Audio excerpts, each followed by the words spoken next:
The Zephyrian scout ship cut through Earth's atmosphere, gliding over the silent ruins below.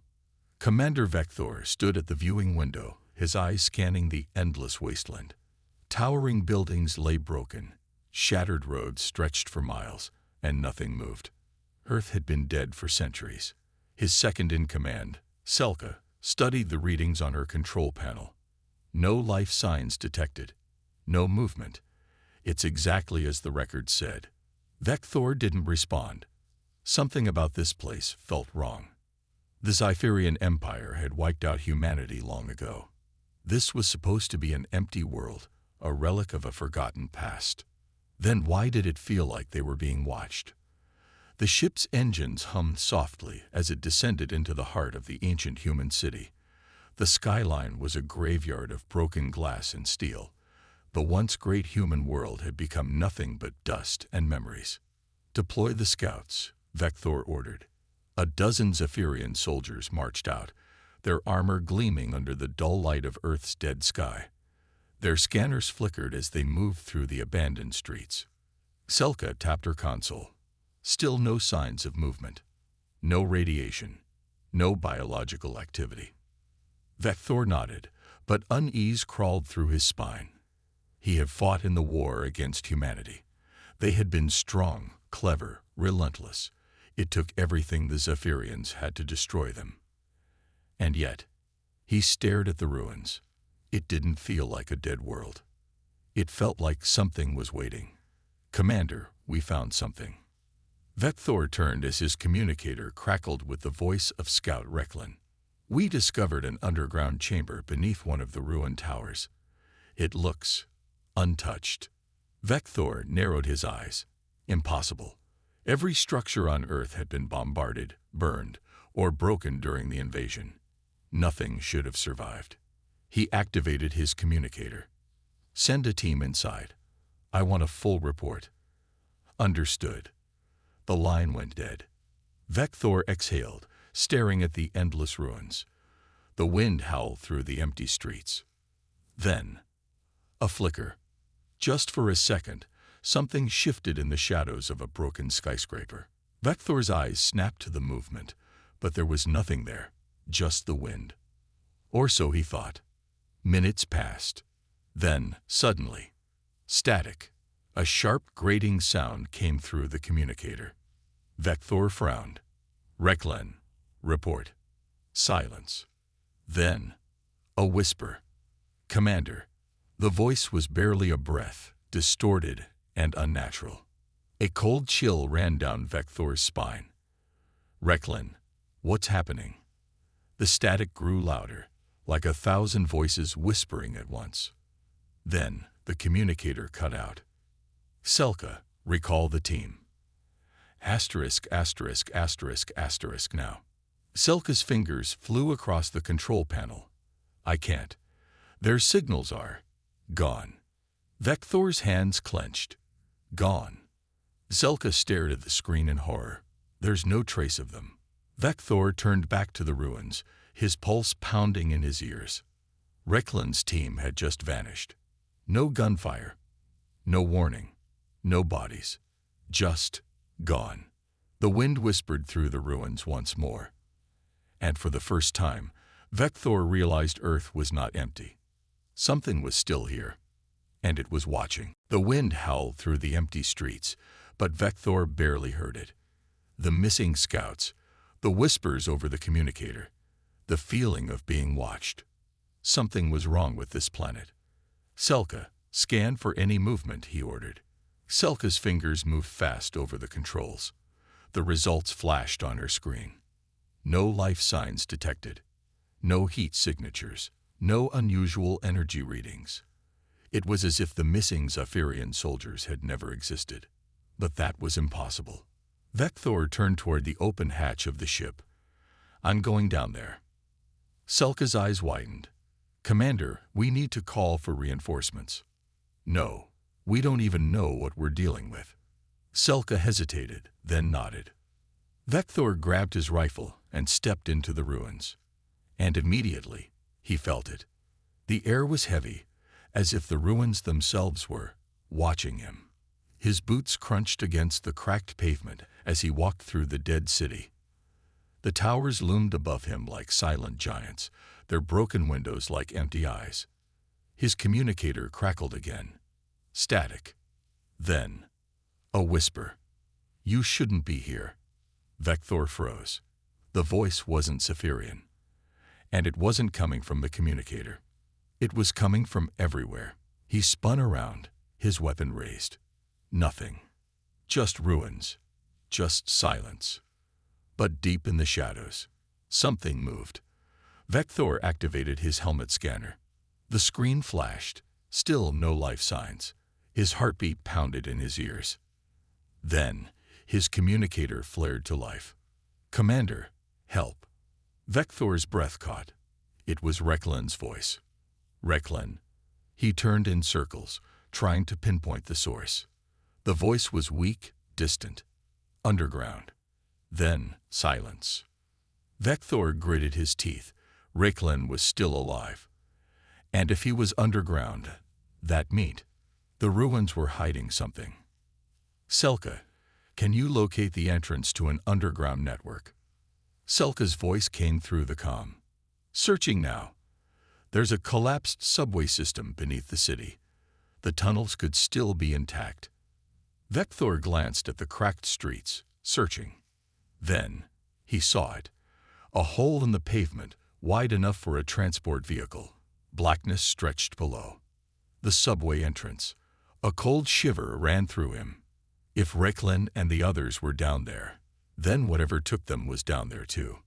And it was waiting. The entrance to the underground loomed before Vector, a jagged hole leading into darkness. He tightened his grip on his weapon and stepped forward. The air here was different. Colder. Heavier. It felt like something was waiting. Selka's voice crackled in his communicator. "Commander, I'm getting strange energy fluctuations. Are you sure you want to go down there alone?" Vector didn't hesitate. "If Recklin is still alive, I'm bringing him back." Then he descended into the darkness. His boots echoed against the cracked concrete as he moved deeper into the tunnel. Faded human symbols and signs lined the walls. He didn't understand the language, but they looked like warnings. The deeper he went, the worse the air became. It was thick, like breathing dust and old memories. Then, a noise. Soft. Faint. A whisper. Vector stopped, his rifle raised. "Commander." Recklin's voice, but it was wrong. It sounded far away, stretched, distorted. Vector's pulse pounded. "Recklin, where are you?" Silence. Then, tap. Tap. Tap. Footsteps. But they didn't belong to him. Vector spun around, aiming his rifle into the blackness. His scanner still showed nothing. But he knew something was there. Watching. Following. He moved forward, faster now. The tunnel stretched ahead, and in the dim light of his helmet lamp, he saw a figure, standing completely still. His breath caught. It looked Zephyrian. Armor. Helmet. But something was off. Vector lifted his rifle. Recklin. The figure didn't move. Then its head twitched. A slow, unnatural tilt. A whisper filled the air. Low, layered, not one voice, but many. "We remember." Then the lights flickered. And when they turned back on, the figure was gone. Vector's instincts screamed at him to leave. But he was Zephyrian, a warrior. He didn't run from ghosts. He pushed forward. The tunnel opened up into a massive underground chamber, a buried human facility, still intact. And in the middle of the room, Zephyrian bodies, laid out carefully, precisely, not torn apart, not broken, placed, like they were waiting to be buried. Vector's blood ran cold. Then his communicator crackled again. Static. Then Recklin's voice, right behind him. "Commander, they're not dead." Vector whipped around, but there was no one there. Only whispers in the dark, and a feeling deep in his chest. Something else was down here, and it was watching him. The chamber was silent. Vector stood frozen, staring at the rows of Zephyrian bodies laid out across the floor, perfectly placed, untouched. The air felt thick, heavy, as if the very walls were holding their breath. His communicator crackled. Static. Then that whisper again. "Commander, they're not dead." Vector spun around, weapon raised. Nothing. Just empty shadows. And yet, the whisper had been right behind him. His pulse pounded. He was not alone. Selka's voice broke through the static. "Commander, what's happening? We lost your signal for a full minute." Vector's eyes flicked across the room, his grip tight on his rifle. "I found them." A pause. "Found who?" He exhaled. "Recklin's team." Another pause. Then Selka's voice returned, uneasy. "Are they alive?" Vector hesitated. Slowly, he stepped closer to the nearest body. It was Recklin. His armor was undamaged, his weapon still in his grasp. He looked asleep. But as Vector knelt beside him, something felt wrong. Recklin's face was too still. His chest wasn't moving. And then, his eyes opened. Vector jerked back, rifle up. Recklin's eyes were empty, black. And yet, his lips moved. "Commander, we remember." His voice was wrong, layered. More than one voice speaking at once. Then, the other Zephyrian bodies began to stir. One by one, they sat up. Slow, unnatural. Vector took a step back. "Recklin. Asterisk, asterisk, asterisk, asterisk, what happened to you?" Recklin's mouth twisted into something that wasn't a smile. "We have seen. We have heard. And now, we wake." Then the chamber shook. The walls groaned. The ground trembled. And the whispers became screams. Something was coming. And it was not human. It was not Zephyrian. It was something older. And now, it was awake. The chamber shook violently. Dust fell from the cracked ceiling, and the ground rumbled beneath Vector's feet. The Zephyrian soldiers, Recklin's team, were now standing. But they were not the same. Their movements were too slow, too precise. Their eyes, black, empty voids.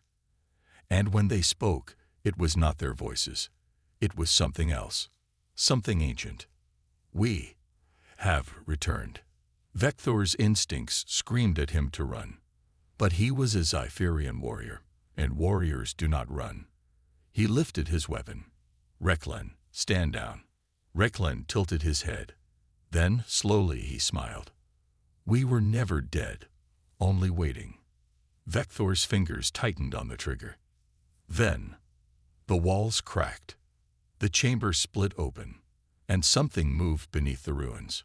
On the surface, Selka and the rest of the Zephyrian squad watched as the ground trembled. A deep, hollow sound rose from the city, a sound not made by any living thing. Selka's heart pounded. "Commander, report. What's happening down there?" Silence. Then, Vector's voice. "Get out of here. Now." Selka froze. "Commander." More static. Then his voice came again. Urgent. It was never just ruins. The humans left something behind. She swallowed hard. What did they leave? A long pause. Then, a war. And below them, in the depths of the dead world, something was rising. Vector ran. The chamber collapsed behind him, sending shards of stone and dust into the air. The whispers had become a roar, the voices of the dead echoing through the tunnels. Behind him, Recklin's team followed. Not as soldiers, not as Zephyrian warriors, as something else, something no longer alive, but not truly dead. On the surface, Selka watched in horror. The ruins of the human city were shaking, cracking open. Deep fissures spread like veins across the ground. Then, something rose. A structure, long buried, began to emerge from beneath the ruins. It was massive, ancient, still intact, a human war facility, and at its center, something pulsed. A light, a signal, a warning. Vector burst through the tunnel exit just as the ground split wide open behind him. He turned back, his breath caught. The Zypherian soldiers, Recklin's team, had stopped. They stood at the edge of the ruins, their eyes still black, empty. And then they spoke. Not in Zypherian, not in human language, but in something older. Something that shook the air itself. Vector's communicator crackled violently. Selka's voice came through, panicked. "Commander, that structure, it's broadcasting something. A signal. We don't know where it's going." Vector's stomach tightened. He looked up at the rising war facility, the pulsing light. Then he understood. It was never a ruin. It was a trap. A final act of war from a species the Zypherians had erased. Humanity had not just died. They had left something behind. A message. A warning.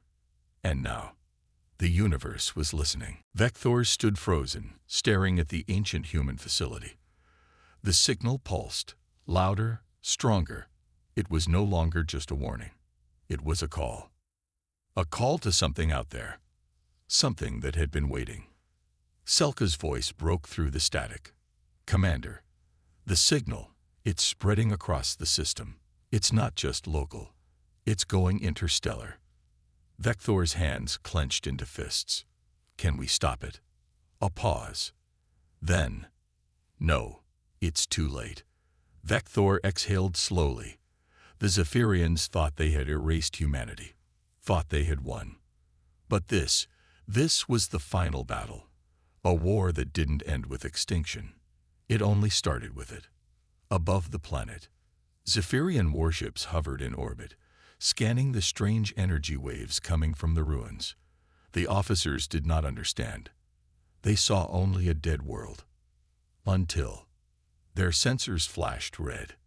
A new presence. Something was coming. Something massive. A fleet. A human fleet. Back on the surface, Vector turned to his squad. The possessed Zypherian soldiers stood motionless at the edge of the ruins, watching him. Then, in unison, they spoke. "We remember." A deep rumble shook the ground. In the sky above, the first human warships blinked into existence. And Vector finally understood. Humanity was never truly gone.